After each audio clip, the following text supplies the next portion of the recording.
All right, so 22 teams going to Orlando. 8 weeks, no visitors. Anywho, we're going to take the teams of note. Are they contenders for the title, pretenders, or dark horse? Joy, here we go. The 76ers. I think they're actually an interesting dark horse. Not only are they healthy, Embiid and Ben Simmons, but this is a team that's very good at home, and we wonder how they get along. They've been separated for 3 months. I could make an argument that being apart, the heart grows fonder. That's true. And that Simmons and Embiid together quickly, urgently, will not only be healthy physically, but better emotionally. Dark horse to win it. All right, the Bucks. They're a contender. It's probably the best defensive team in the NBA. Everybody is healthy. What I don't love is that when you're really playing well, you don't want time off. And they're still young, and I still think this is kind of a building organization. They don't have a ton of playoff success, but I think they're a contender. The Celtics. Yeah, I think they're a contender. They're second in the NBA in defense. They're the only team that has 3 players that average over 20. I don't get the deniers on this. I think Jason Tatum's the second best player in the East. Gordon Hayward could give you 22. Jalen could give you 22. Jason Tatum could give you 32 on any night.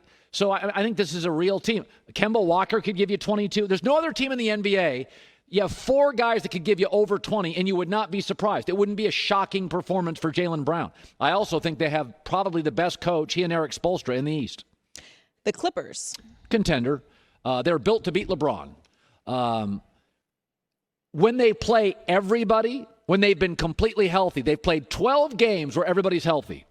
They're 11-1. And really, the only team in the league that clearly controlled the Lakers when they played them. They were clearly the better team. All right, my Miami Heat. I think they're total pretenders. 14-19 on the road. They start 2 undrafted players. They're a streaky team. They can get hot from the outside, and all of a sudden you look up and they go on a 12-0 run. And I love Spoelstra. But I think this was one of the classic better story than playoff team. How about the Jazz? Pretender. Once Bogdanovich out for the playoffs, they're done. They don't have enough. What they are good, they're athletic and interesting in the backcourt, and they have Rudy Gobert's a great rim defender. What they don't have is athletic wings, and when you lose one of your 20-point-a-game wings, they remind me a little of Boston. They're not as good as Boston, but they remind me of Boston, and it would be like Boston losing a Gordon Hayward or a Jason Tatum. They lose one of their top scorers. How about the Lakers?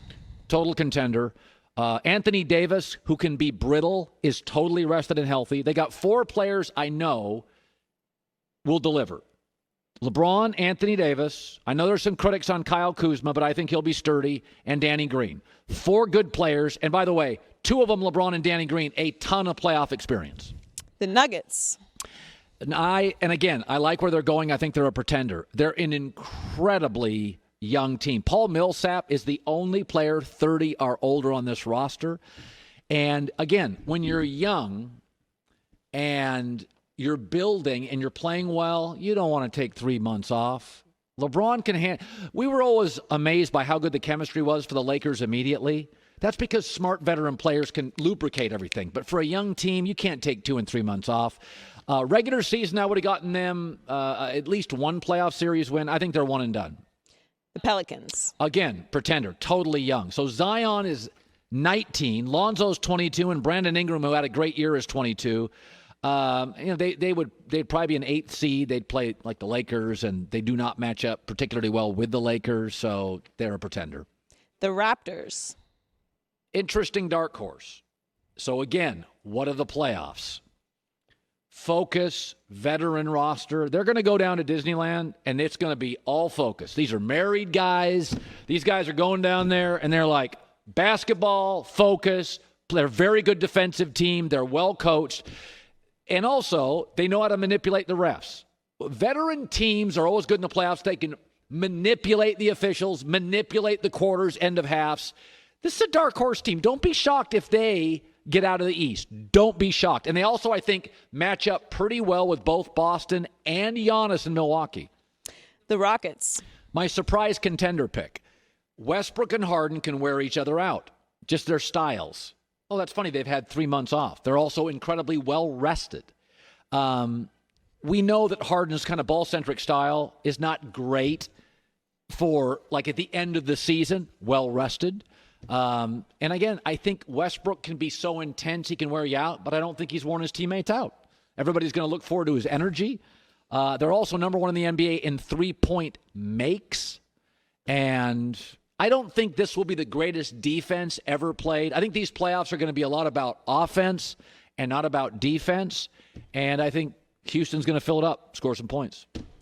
Hi, everybody. Thanks for watching. Subscribe here to get the latest from the show. Also, be sure to check out more of the best clips from The Herd or go watch a few segments from other shows on FS1.